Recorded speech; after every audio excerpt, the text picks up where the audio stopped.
Walk into any gym today and you'll see young men with broccoli hair, sleeveless hoodies, and tripods filming every set. Their feeds are packed with protein shakes, gym selfies, and motivational rants. But this isn't just about clout and aesthetics. It's about something deeper, a cultural identity that's quietly been reshaping how young men see themselves and how they vote. What you're looking at is a generation that rejected everything they were told about masculinity and built something new. And this gym culture helped swing an election.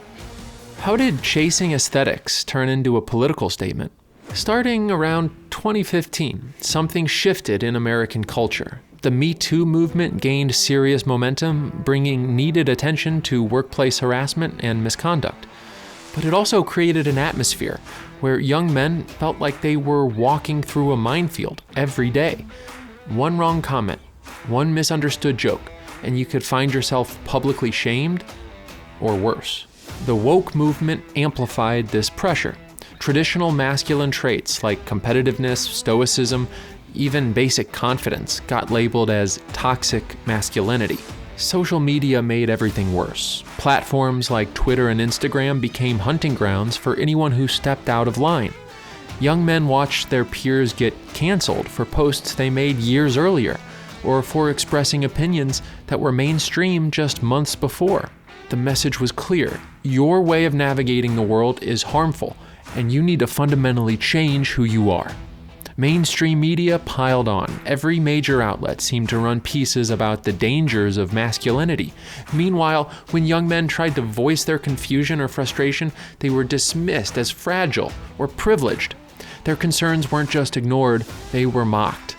The very act of feeling displaced by these cultural changes became evidence of a moral failing. The psychological impact was real.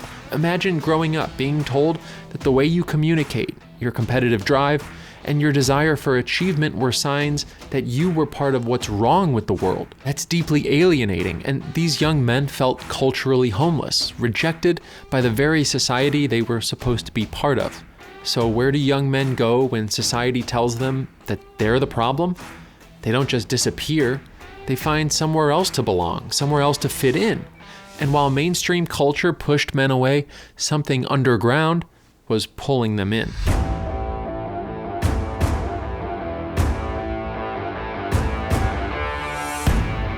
While outrage hobbyists were focused on Twitter debates, a quiet revolution was happening in gyms across America.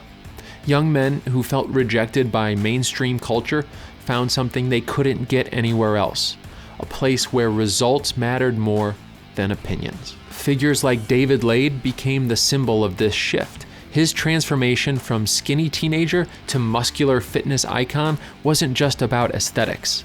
His viral David Lade 3-year natural transformation video showed millions of young men that dramatic change was possible through pure effort and dedication. It proved you could completely remake yourself if you were willing to suffer for it. The gym offered something revolutionary in 2020's America: meritocracy. Your political views didn't matter when you were under a barbell.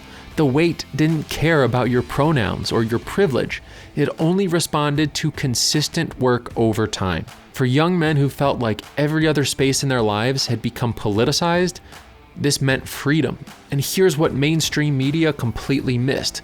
This wasn't just about lifting weights. These spaces became the new third place after the home and the workplace, where young men could bond over shared goals and values. This culture had its own language, calling each other king, the obsession with being natty, the shared understanding that discipline was the only path forward. When everyone else was talking about mental health days and self-care, gym culture was saying, embrace the suck. The appeal was simple but powerful.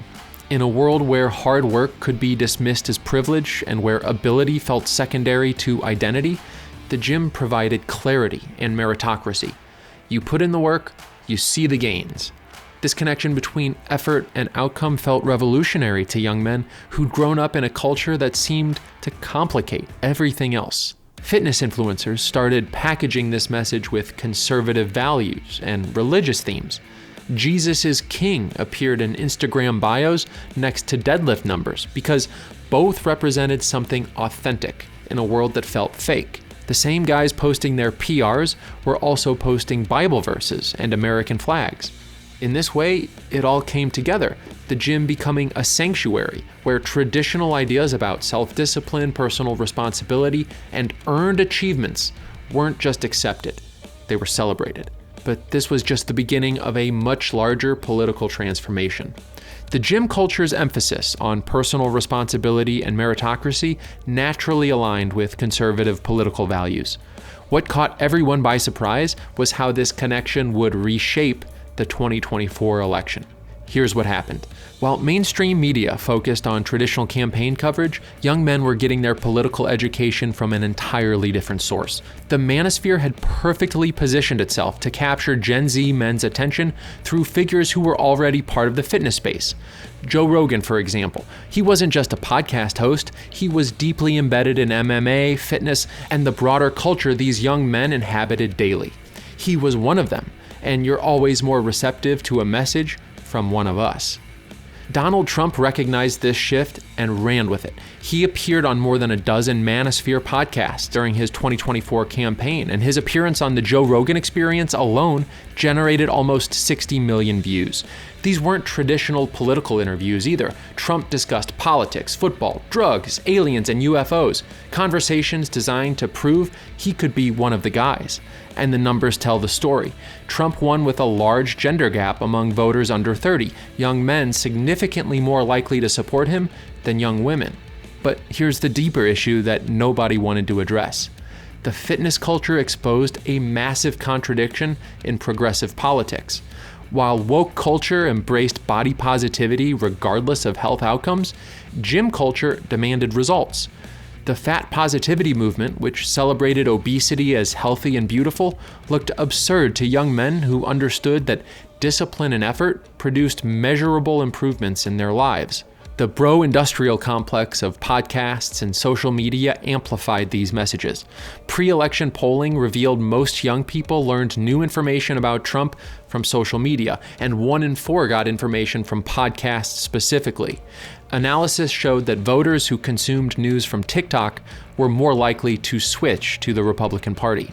Kamala Harris's margin of victory among young voters was smaller than Joe Biden's in 2020, a larger swing than any other demographic group. What started as young men seeking physical improvement became a generation rejecting the culture that had rejected them. And the implications extend beyond politics and pose this fundamental question: what will American culture become? Ultimately, this wasn't about politics or fitness. This was about a generation creating their own culture when the existing one pushed them away. When mainstream society told young men they were toxic, they rejected it, then built something new. Think about what happens when you push any group to the margins. Cultural pressure always creates unexpected reactions and movements. And if you're still here, you probably know that mental health is even more important than physical health. Hit the gym for your brain with our 6-step course on classical liberal thinking and how it can make you mentally stronger. Just hit subscribe, click the link, and start seeing how beautiful the world is and how bright its future.